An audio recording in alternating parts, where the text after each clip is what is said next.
Hello everybody, it is me Evil, and I just finished up my first Ottoman campaign until 1821.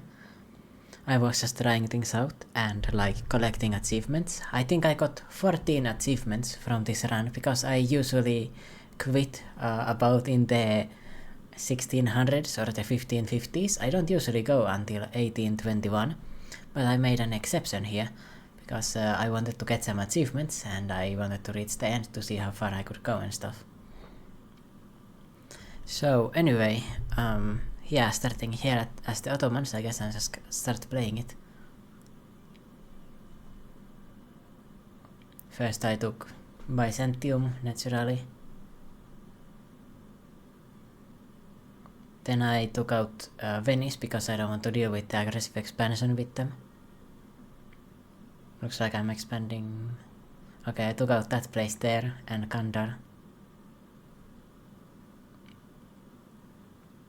I actually couldn't take out Albania for a long time because I think they were allied to like both Poland and Austria or something like that. So I didn't want to deal with it, I just went eastwards instead. Besides, the aggressive expansion was quite high there. So there goes Akkuajanlu.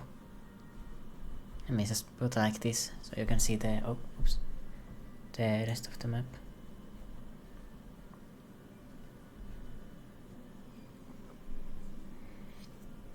And of course, like with the Ottomans, you have some very OP missions. Like you can just fucking eat up the Mamluks for basically free. And then you can eat up Tunis as well. So yeah, I just in the span of like 5 years I got the Mamluks and Tunis as eyalets. I made the mistake of making the Mamluks as a eyalet instead of a core eyalet, like I revoked their privilege, not realizing I couldn't get it back because it costs so much. So it is what it is. Then I took Granada in like 1510. And then I also got Valencia so that I can feed the cores. Same for Catalonia as well. And the whatever this is, Sicily. So I got all three of them, so I could get them in a could get them in a later war. Sorry, my voice is fucked. Yeah, fed Granada some provinces here to get the like mission completed there as well. And as you can see, I also expanded a little into Persia, but I was not focused on that. I was more focused on Europe in this game.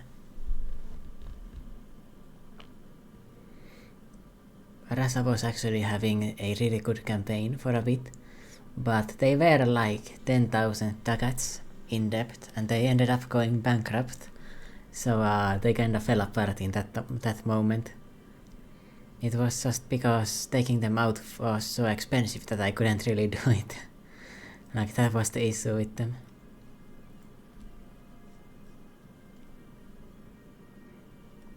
Yeah, I had already beaten up every single country in Europe at this point. I also took Brittany here from France and Foix as well. Like I was using a release into vassalize into eyalet strategy. I also took all of Italy with that strategy, so I broke Venice apart and then I took each of these little one province minors here and vassalized them and then turned them into eyalets for no aggressive expansion at all. And basically 0 diplo points either, it was just free. So yeah, very easy expansion in my opinion as the Ottomans. Like I can see how you can take over the world basically with them, if you play it right. Yeah, also I released Karelia and Finland to feed them a bunch of stuff in the north because I'm Finnish and I live in Karelia, so I felt like it would be fitting just to do that, you know.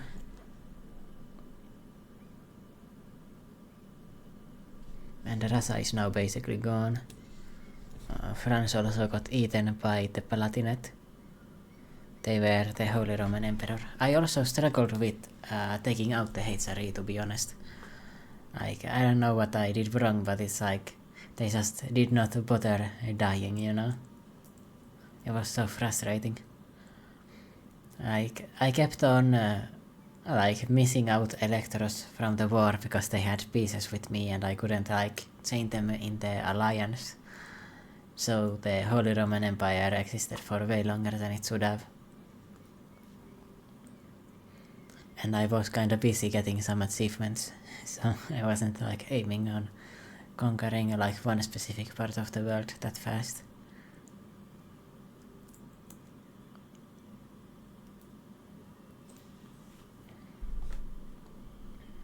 Taking over Britain as well. This is the first time ever that I have conquered all of Europe. Or I think that I have ever conquered an entire continent in general. I've never had 1,000,000 manpower or 1,000 provinces before, so that tells you like how often I quit the campaigns. And on my old computer it couldn't run the game this far anyway, so I wouldn't do it otherwise. Anyway, okay, yeah, there I also released like Bavaria and Bohemia and stuff, so that I could feed them some HRE provinces, because I didn't have the motivation to pay the admin for that. It was just a big pain. Yeah, and these remain. I will eat them up later. There's no point in looking at that anymore. Swabia remains here. England too. Yeah, there we go. Eat them up. Now let's go look in Asia, because Asia was actually quite interesting. I want to see what happened in here. So at the start, Jaipur started very strong here.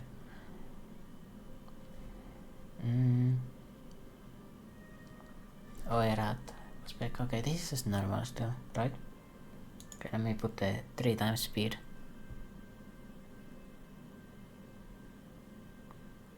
If I remember correctly, neither Bahmanais or Vijayanagar was here in India by the time I looked there and focused on it, so I think it wasn't anything to do with them. So yeah, I'm taking... by the way, Fars is my vassal, so yeah. I kept them as vassals first, because I don't want to get them annexed in the peace deal. Because, well, I'm not looking, because they can separately sign peace treaties, you know, which is quite annoying. So I've already taken all of Arabia and basically all of Serbia. Persia. Oh yeah, also I formed the Caliphate, because that was one of the missions that you can do. Unify Islam. I also believed that Ethiopia is actually my... yeah, there we go. They were my vassal. I just don't nail it then. Yeah, so Ming exploded. Ayutthaya had a really good game. Also, I've never seen Korea go into Japan like this, but they actually managed to like conquer Japan, or at least most of it. Although that probably has something to do with Ming kinda collapsing. So Korea got to do what they wanted in their peace.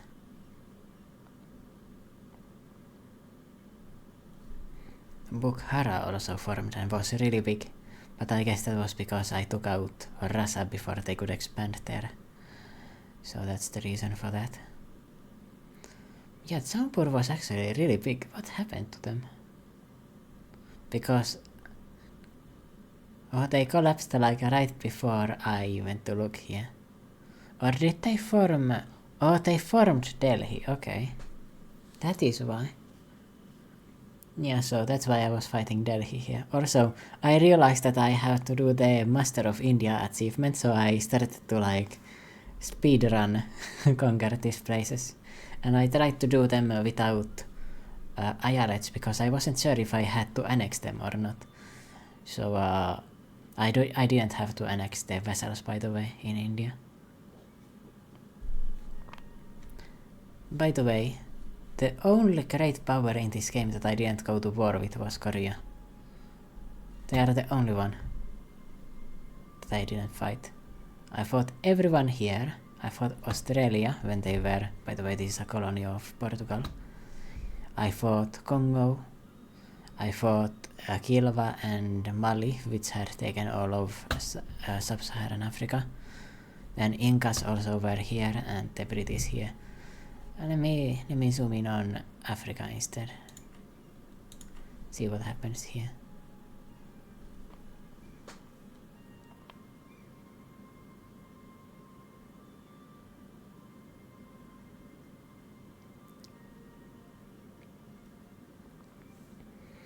I guess Morocco was actually having a pretty good campaign until I did my missions on them and completely ruined their game. Mali actually had gone nowhere in 50 years, that's interesting. They didn't do that much in the early game. And Kilva especially didn't do much in the early game, but that's to be expected, they never do. They're always like AFK.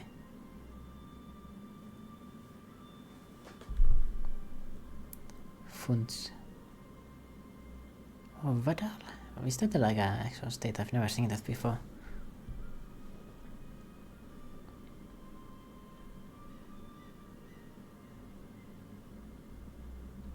Guitar. I guess they had some kind of a mission that allowed them to colonize those provinces there. And they somehow fell apart. Must have been due to like rebels or something, or maybe war with Congo. Congo was actually doing quite well too. And the only reason why Kilva did more than this was because I was ignoring them. I just took all of the stuff that my missions told me to take and stuffed there, you know.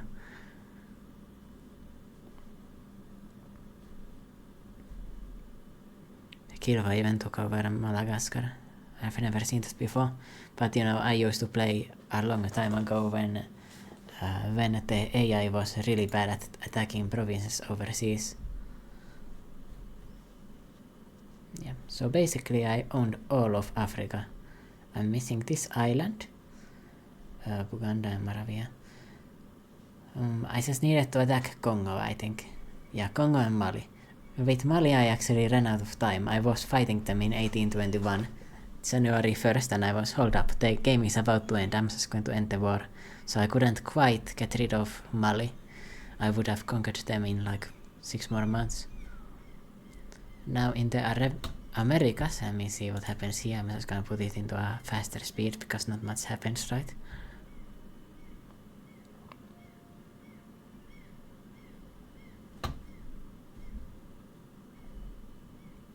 Castile is here, Portugal is here.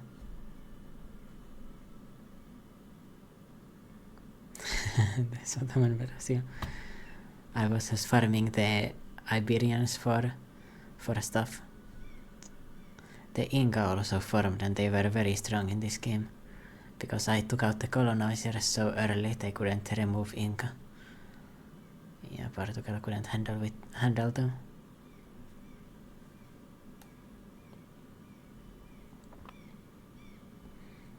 And my colonies, they were quite pathetic this game. They kept on getting attacked by the Inca while I was fighting massive wars, so I didn't have the motivation to go fight them. And then they actually even like conquered parts of my colonies while I had the truce with them, so I couldn't enforce peace on them. So they just like attacked my colonies for free and I couldn't defend them, which was really annoying in my opinion. And now in the north,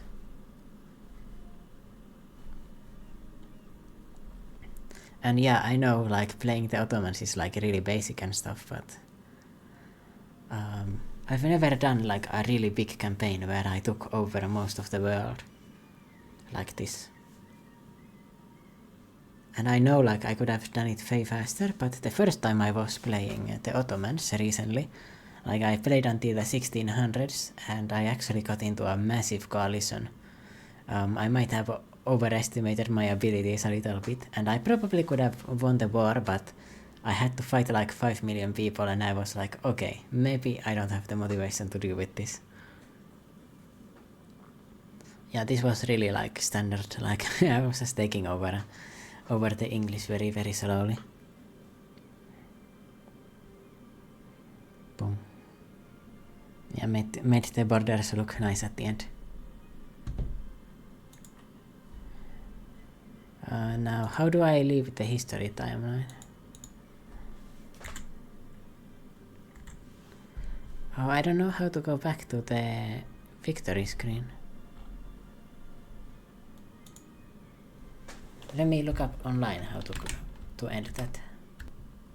Oh, there's an eye icon somewhere. Oh, where is it? Can I... There we go. So this is the situation. I am overcapped on money. Like, I stopped building buildings at all because it was just getting laggy on my computer. I got to like 1 million ducats in like the 1700s and just stopped thinking about it. In terms of historical scores, I guess I did pretty okay there. I just removed everyone else. Portugal is hiding somewhere in like some remote island here. I didn't have the motivation to deal with them. Burgundy, that is my vassal. Bavaria is my vassal. Hungary is my vassal. Or Eyalet. Naples as well. Eyalet Ifas. I think that's Morocco. I think this is Algeria. Or maybe this is like Tlemcen. Yeah, all of these guys are my vassals here. 315 wars. This is definitely not right though. Like 1000? Or does this mean to say 1.7 million? Because I am pretty sure that it was more like 1.7 million in this campaign by the end. Because I was fighting massive wars. And I had constant attrition. Like, you know, I had 80,000 troop stacks everywhere. And I couldn't get the forest limits high enough. And I don't have the motivation of splitting these in half. So I was paying a lot of pain from that. And now let me take out the whatever what achievements I got here. Steam. Here we go. So I got quite a few achievements here. And I know the map also didn't look very pretty, I know. So I got Master of India. Let me see if this seeing is. Yes. So Master of India, over 1,000 provinces. A random privateering achievement. I just put my 150 stack like trade fleet to privateer and they just got me that achievement. Live long and prosper, that just kinda happened. Then I had to get a colonist in my idea group to get the laughingstock and the Georgia on my mind. Both of these I just needed to colonize a random province that the AI hadn't colonized. Like the South Georgia Island and then like a random province in Africa. Yeah, I unified Islam. Got the naval and army tradition to 90. Got the trade companies. This was just an accident. I was just making them. Yeah, a million troops. I got a global hegemony. I actually upgraded every single monument that I could in my areas to tier 3. And then we bled for this. I was really excited originally about this achievement when I first got it in my war, like in a massive coalition war. And then in the next 7 or 8 wars, I think, I also would have gotten this achievement, like just on the side, because I was fighting massive armies. And yeah, it was quite funny. And then also the Parisian pass, because I placed a pass in Paris. Originally, this was my goal for this playthrough, but then I just kept on playing. So I got an insane amount of achievements here. So that's what I wanted to show. And yeah. I also got a almost 6666 general. I could have optimized this a bit more to actually like get the like best idea groups and everything, so I could have actually maintained even better generals, but you know, you live and you learn. I could have done a lot better in this campaign. I was also way too scared of the aggressive expansion in Europe for a long time, but like I didn't stop to consider that I could just beat back the entire world at the same time at that point.